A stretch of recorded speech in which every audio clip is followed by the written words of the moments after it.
Hi అండి, అందరూ ఎలా ఉన్నారు? ఈరోజు వీడియోలో అయితే మేము మైసూర్ వచ్చాము. మైసూర్ వచ్చాక అమ్మవారి దర్శనానికి, చాముండేశ్వరి దర్శనానికి అయితే వచ్చాము. అమ్మవారు చాముండి హిల్ మీద కొలువై ఉంటారు. ఈ మైసూరులో ఉన్న చాముండేశ్వరి అమ్మవారి ఆలయం ప్రసిద్ధ అష్టాదశ శక్తిపీఠాలలో ఒకటి అండి. ఎలా అంటే సతీదేవి దేహం ఛేదించబడినప్పుడు ఆమె శిరోజాలు అంటే జుట్టు పడిన పవిత్ర స్థలం కాబట్టి ఇది మహాశక్తి పీఠంగా ప్రసిద్ధి చెందింది అని చెప్తున్నారు. అలాగే ఈ చాముండి కొండపై అమ్మవారు చాముండి కొండపై కొలువై ఉంటారు. ఆ చాముండి కొండపై మహిషాసురుడు అనే రాక్షసుడు ఉండేవాడట. అతడిని దేవి సంహరించిందని పురాణాలు చెప్తున్నాయి. అందుకనే అంటే ఈ ప్రాంతంలో మహిషాసురుడు ఉండేవాడు కాబట్టి మహిషూరు అంటే మైసూరుగా పిలువబడుతూ వచ్చింది. అలాగే ఈ ఆలయం అంటే ఈ అమ్మవారి ఆలయము 12వ శతాబ్దంలో హొయసాల రాజుల కాలంలో పునాదులు అంటే స్టార్ట్ చేశారు.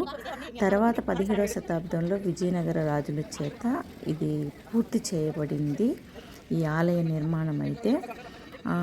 ఇంకా మైసూరు రాజకుటుంబీకులు, నేను వేరే వీడియోలో కూడా చెప్పాను, చాముండేశ్వరి అమ్మవారు వాళ్ళ యొక్క రాజరికానికి కానీ వాళ్ళ కుటుంబాలకు కానీ ఆరాధ్య దేవత అని చెప్పొచ్చు. ఎన్నో శతాబ్దాలుగా పూజింపబడుతూ వస్తూ ఉంది. ఇప్పటికీ కూడా మైసూరు ప్యాలెస్లో కూడా అమ్మవారి ఆలయం ఉంది.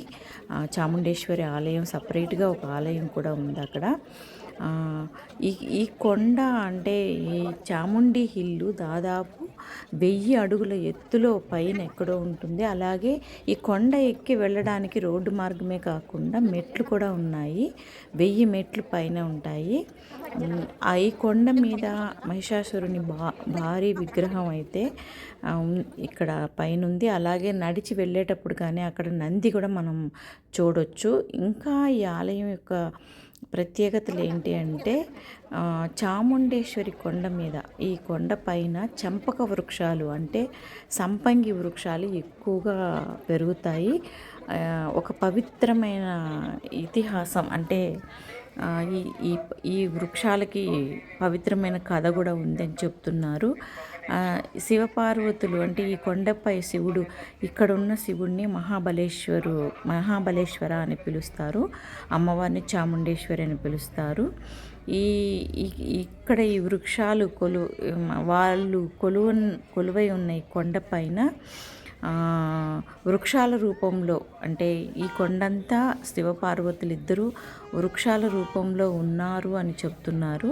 అందుకే ఈ ప్రాంతాన్ని ఒకప్పుడు చంపకధామం అని పిలిచేవారట. అయితే ఈ పూలు, సంపంగి పూలు దేవికి ఎంతో ప్రీతికరమైనవి.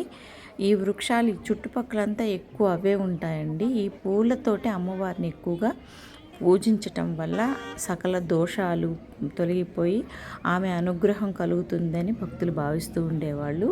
ఈ పూలు అన్ని కాలాల్లో పూస్తాయటండి. ఇంకా విశేషం ఏంటంటే ఒకవేళ ఎప్పుడూ పూలే పూయకపోయినా ఒక 2 పూలైనా ఖచ్చితంగా పూస్తాయంట.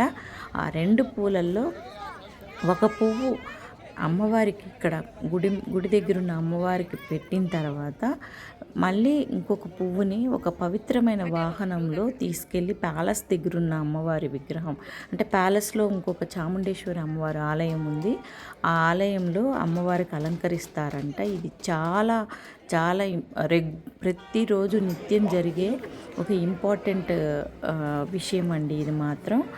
అలాగే దసరా, ఇక్కడ అమ్మవారికి దసరా అందరికీ తెలుసు. మైసూర్ ప్యాలెస్లో కానీ మైసూర్లో కానీ దసరా నవరాత్రుల ఉత్సవాలు చాలా ఘనంగా జరుపుతారు. ప్రత్యేక పూజలు జరుగుతాయి.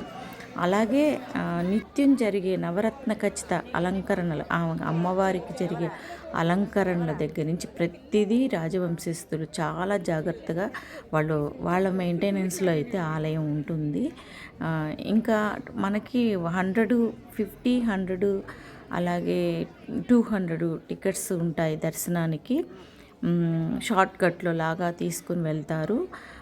మనం లోపలికి వెళ్ళిన తర్వాత ఈ సంపంగి చెట్లు, చంపక వృక్షాలను మనం అయితే వృక్షం ఒకటి ఆలయం లోపల ఒకటి పెద్దది ఉందండి. మీరు ఎప్పుడన్నా వెళ్తే గమనించండి. క్యూలో మనం వెళ్తున్నప్పుడు అమ్మవారి ఆలయానికి పక్కనే ఉంటుంది. లోపలైతే నేను ఒక అమ్మవారిని చూపించలేదు, కానీ లోపలంతా మనకి ఇప్పుడు అలౌ చేస్తున్నారు ఫోన్ని. ఆలయం లోపలికి వెళ్ళిన తర్వాత ఫొటోస్ అయితే అలౌ లేదు, అమ్మవారిని తీయడానికి లేదు. కానీ అమ్మవారు లోపలికి వెళ్ళిన తర్వాత ఆలయం చుట్టూ లోపల ఉన్న చిన్న చిన్న విగ్రహాలువి అవి అంతా మనం షూట్ చేసుకోవచ్చు. అయితే చాలా బాగా, ఒకప్పుడైతే అలౌ లేదు, ఇప్పుడు అలౌ చేస్తున్నారు. ఖచ్చితంగా ఆలయ దర్శనం అయితే చేసుకోండి. అమ్మవారు చాలా బాగా అలంకరణతో చాలా బాగుంటారు. ఇంకా ఆలయం గురించి ఆల్రెడీ నేను ఒక వీడియో, ఇంతకు ముందు వీడియోలో అయితే క్లియర్గా పెట్టున్నాను. అమ్మవారికి ఆలయం ఉత్సవాలు ఎలా జరుగుతాయి, ఎలాంటి అంటే అమ్మవారికి నగలు ఎలా తీసుకొస్తారు ఏంటి అనేది. మీరు వెళ్తే మాత్రం బస్సులు కానీ ఆటోలు కానీ రెగ్యులర్గా కంటిన్యూగా ఉంటాయి, ప్రాబ్లం లేదు. ఆటోలో కూడా వెళ్ళొచ్చు. 13 కిలోమీటర్లు ఉంటుంది కాబట్టి బస్సులు ట్యాక్సీలు అట్లా మాట్లాడుకుని వెళ్తూ ఉంటారు. ఆటో వాళ్ళు ఎక్కువ తీసుకుంటారు కాబట్టి 13 కిలోమీటర్స్ ఉంటుంది కొండపైకి వెళ్ళడానికి. కార్ పార్కింగ్ అన్నీ ఉంటాయి, ఫెసిలిటీస్ అన్నీ ఉంటాయి. షాపింగ్ చేయడానికి చూశారు కదా, ఇప్పుడు దారి పొడుగున షాపింగ్ ఎట్లా ఉందో వాళ్ళ మధ్య నుంచే రావాల్సి ఉంటుంది అమ్మ దర్శనానికి వెళ్ళడానికి. చాలా బాగుంటుందో చుట్టుపక్కల వాతావరణం అంతా భక్తి భావంతో నిండిపోయి అమ్మ దర్శనానికైతే ప్రతి ఒక్కరూ మైసూరు వచ్చిన వాళ్ళు అమ్మను చూసుకుని వెళ్ళాలి అనేసి ఒక ముఖ్యమైన వాళ్ళ ట్రిప్లో ఒక భాగంగా చేర్చుకుంటారు. ఖచ్చితంగా ప్రతి ఒక్కరూ మైసూరు వస్తే అమ్మవారి దర్శనం చేసుకుని వెళ్ళండి. ఇంక నుంచి అయితే నేను కంటిన్యూషన్ పెడతాను, చివరి వరకు చూడడానికి ట్రై చేయండి. ఆలయం లోపల కూడా నేను షూట్ చేశాను, అది కూడా మీరు చూడొచ్చు.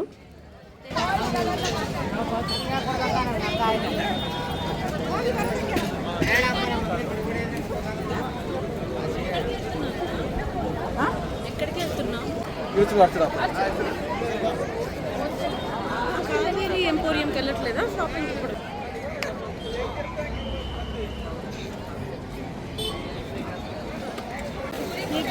శారీ